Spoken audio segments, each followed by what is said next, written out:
మేము మీతో ఒక సన్నివేశాన్ని పంచుకోవడం బాగుంటుందని మేము అనుకుంటున్నాం. మేము చిన్నప్పుడు నిరక్షర కుక్షులం, అంటే పొట్ట కోసిన అక్షరం ముక్క లేదు. అంటే చిన్నప్పుడు అంతా అలాగే ఉంటారనుకోండి. ఆ చిన్నప్పటి సంగతి మేము మాట్లాడటంలే.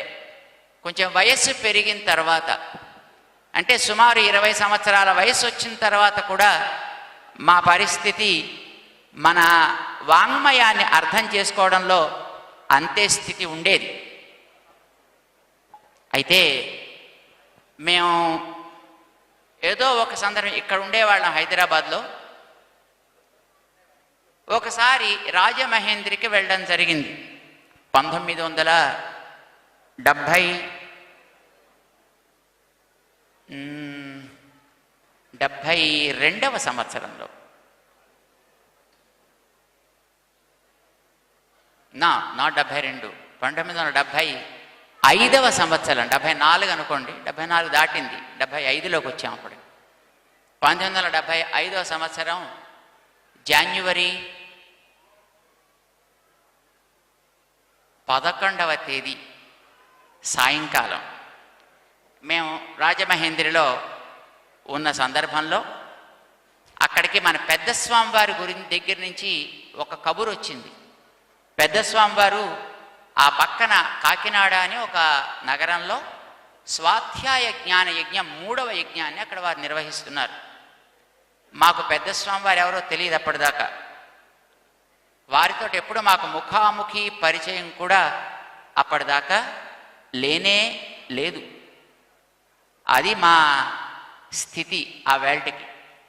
ఆ పరిస్థితుల్లో అక్కడ స్వామివారు ఒక కబురు చేసి పూజా కార్యక్రమాలకు కావలసినటువంటి అమ్మవారి యొక్క మూర్తులు అక్కడ ఉన్నాయి రాజమహేంద్రిలో, మాకు వెంటనే పంపండి అని అక్కడ ఉండే వాళ్ళకి ఒక ఆదేశాన్ని పంపారు.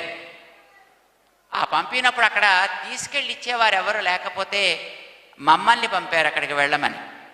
మాకు వారు ఎవరో తెలీదు, ఎందుకో తెలీదు, అసలు అవి ఏమి చేస్తారో కూడా మాకు తెలియదు. ఆ పరిస్థితుల్లో వారి దగ్గరికి వెడుతుండేటప్పుడు మమ్మల్ని మా మాతృమూర్తులు ఒక విషయం అడగమని చెప్పారు. ఇంట్లో బోల్డని పుస్తకాలు ఉన్నాయి సంస్కృతంలో, వాటిని ఏం చేయమంటారు, వాటిని ఎక్కడ వినియోగించాలో అని అడగండి అని వారు ఒక ప్రశ్న అడగమని చెప్పారు. సరే మేము వెళ్ళాం.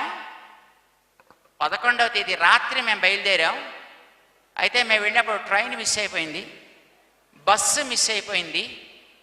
ఏదో ఈ బండి ఆ బండి పట్టుకుని కొంత దూరం వెళ్ళి అక్కడి నుంచి వదిలిపెట్టి మరొక బండి ఎక్కి, ఎందుకంటే ఒక కార్యం కోసం బయలుదేరాక మధ్యలో మళ్ళీ మన వెనక్కి తిరిగి వెళ్ళకూడదు అని అనుకోవడం చేత ఏదో రకంగా మొత్తానికి కాసేపు ఎడ్ల బండి, కాసేపు 2 కాళ్ళ బండి, ఇలాగ రకరకాల బండ్లు పట్టుకుని రాజమండ్రి నుంచి కాకినాడకి సుమారు 40 కిలోమీటర్ల దూరం అండి. కానీ ఆ సమయం మేము అక్కడికి చేరడానికి అప్పుడు తెల్లవారింది. సుమారుగా 5 అయ్యే సమయానికి అక్కడ ఎవరో చెప్పారు, ఒక పెద్ద స్వామివారు అక్కడే ఉన్నారు అని.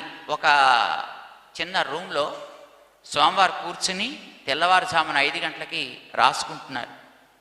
ఆ సమయంలో వెళ్ళి స్వామివారిని సేవించాం.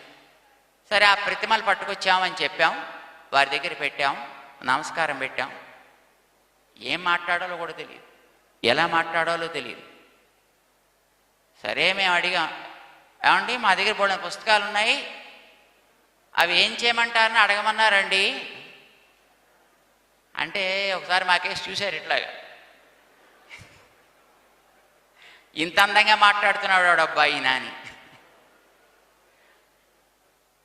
సరే ఎవరవయ్యా నువ్వు అని అడిగారు. ఏదో నా అడ్రస్ చెప్పుకున్నాను. ఓహో అలానా, సరే ఇంటికి ఏమిటంటావు చెప్పాడు. మా ఇంట్లో బోల్డెన్ పుస్తకాలు ఉన్నాయండి, అవి మాకేం అర్థం కావట్లేదు, అవి అవన్నీ సంస్కృతంలో ఉన్నాయి అంచేత ఏం చేయమంటారు. ఏం ఉంటే అర్థం కావట్లేదు. కావాలనుకుంటే అవే అర్థం అవుతాయో ఇంతే అన్నారు స్వామివారు. కావాలనుకుంటే అదే అర్థం అవుతాయో.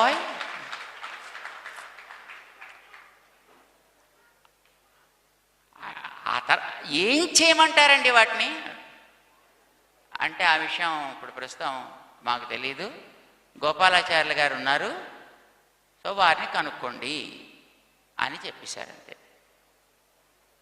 ఆవేళ స్వామివారు కావాలనుకుంటే అవే అర్థమవుతాయి అని వారు ఇచ్చిన ఆ సందేశం ఆ తర్వాత వారు చూపించి గోపాలాచార్య స్వామివారి దగ్గరికి పంపించిన సన్నివేశం ఈవేళ ఇలాంటి గ్రంథాలను కూడా చదవగలిగే, వాటిని తిరిగి చెప్పగలిగే వ్యక్తిగా మమ్మల్ని తయారు చేసింది.